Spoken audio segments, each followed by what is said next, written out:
Сәлем достар, бүгінгі тақырыбымыз баршаңыз қызығып көретін жануарлар шайқасы жайында. Менің еңбегімді бағалап, лайк басып, каналға тіркеліп кетіңіз.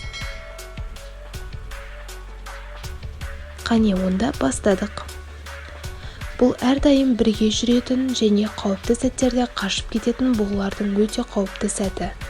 Қасқыр бұғылардың қауіпсіз және олар бір-біріне көмек бере алмайтынын біледі. Ол сол үшін барлық топтасқан бұғылар артынан жүгіреді. Ол қарлы жерлерде еш қауіпсіз жемтігін аулай береді, және ол бұғыны оңай аулап өз жемтігіне айналдырды.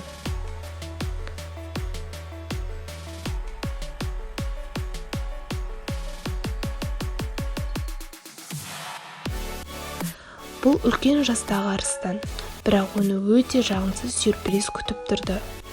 Оны көптеген гиеналар қоршап алды. Менің ойымша, сіз арыстан мен гиеналардың бір-біріне дұшпан екенін білесіз.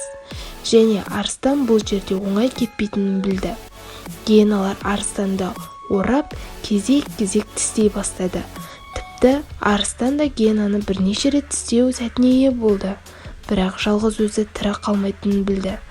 Арыстанның бақытына орай басқа арыстан көмекке келіп, гиеналардың қашуымен аяқталды.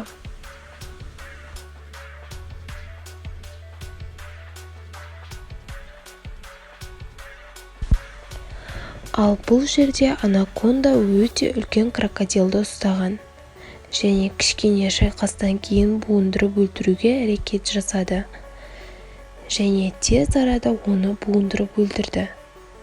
Оны аузымен жұта бастады. Үлкен жылан крокодилді тез жұтып жатыр. Бірақ ең қызығы алда. Крокодилдің қарны жыланның аузынан үлкен болып шықты. Меніңше крокодил жыланды іштен тістеген бе, әлде жылан крокодилді қорыта алмады ма, нәтижесін көріп тұрсыз. Екеуі де өлді.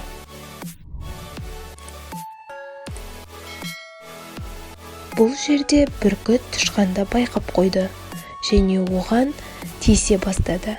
Бірақ ақылды тышқан ескі бас сүйегіне жасырынып, бүркіттің барлық алуға жасаған әрекеттерін сәтсіз аяқтады.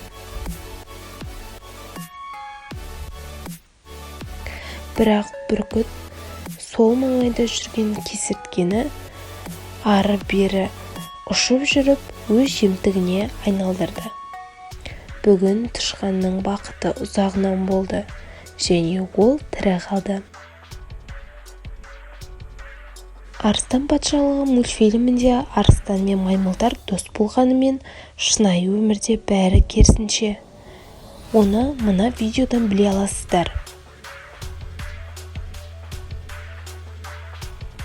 Келесі қызықты видео тағы ағаш ұшына арыстаннан жасырынбақшы болған маймыл баласы. Меніңше, оның ұзақ өмірі қалмаған. Және арыстан оны ұстап алады. Сосын жеу үшін алып кетеді. Ал мына сәтке қарап маймылдарды қауіпті екенін түсінесіз. Олар көбінше арыстан баласын ұрлайды. Олар не үшін ұстайтыны белгісіз. Бірақ арыстан балалары көп жағдайда маймылдардың қолынан өліп жатады. Және қызықты видео. Арыстан көл жағасында қашып бара жатқан крокодилді ұстап алады. Және оған достары келіп, жемтікті бөліспекші болады. Бірақ крокодилді өлтірген арыстан жемтікті бөліскісі келмейді. Және ол қашып кетеді. Видеороликті соңына дейін көрсеңіз, демек сізге ұнағаны. Тағы да осы секілді видео шыққанын қаласаңыз, менің каналыма тіркеліп, қоңырау белгісін басуды ұмытпаңыз. Сау болыңыз.